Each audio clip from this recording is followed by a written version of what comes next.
త్వరగా రమ్మన్ రజ్జీ. ఈ రాత్రికి నా బావి గట్టు దాటాలి.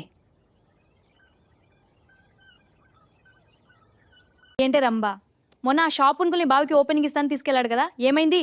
అంకుల్ బోర్ ఎలా వేశాడు? నీ బావి నిండిందా లేదా? అదే రజ్జీ, బోర్ వేశాడు. రజ్జీ, అంకుల్ చెప్పినోడిని గొప్పలే. ఆయన మోటార్ పద్దయిపోయింది, పైగా వయసు కూడా ఎక్కువే కదా, అందుకే ఆ బోర్లో అస్సలు ఫోర్స్ లేదు. కొంచెం సేపు నీళ్లు రావడం, మళ్ళీ ఆగిపోవడం. నా బావి అడుగుంటే అడలేదు. అంకుల్ మోటార్తో నాకు అస్సలు తృప్తి లేదు.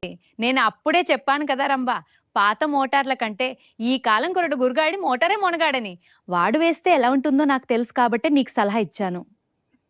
అవునే రజ్జీ, అందుకే ఇప్పుడు నీ దగ్గరికి వచ్చాను. ఆ షాప్ అంకుల్ బోర్తో నా పని వద్దు. ఎలైనా గురుగాడితో ఈ రోజు నా బావికి పంట చేయించాలి. నువ్వే వాడికి చెప్పాలి. రంబ బావి నినుపోతాను కరవకి చెవరు. అమ్మో, అంత ఆత్రంగా ఉందా నీకు? సరేలే, వాడి మోటార్ పవర్ లాంటిది. మరి ఒక్కసారి స్టార్ట్ చేశాడంటే వాటర్ ఆగదు. నీ బావి పొంగి పొల్లిపోవాల్సిందే. సరేలే, నువ్వు ఇంతలా అడుగుతున్నావు కదా, ఇప్పుడే వెలివాడి కబురు పెడతాను. వాడు వస్తాడు, నీ బావికి అసలేం పండగ చూపిస్తాడు. కానీ ఒక్క మాట, వాడు మోటార్ వేసినప్పుడు వచ్చి ఆ ఫోర్స్ కి తట్టుకోగలవు కదా. అదేంటి రజ్జీ, భయపెడుతున్నావా?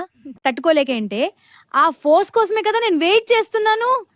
ఒక్కసారి నా బావిలోకి వాడి వాటర్ పడితే ఇక షాప్ అంకుల్ వైపు కన్నెత్తి కూడా చూడను. త్వరగా రమ్మన్ రజ్జీ, ఈ రాత్రికే నా బావి గట్టు దాటాలి.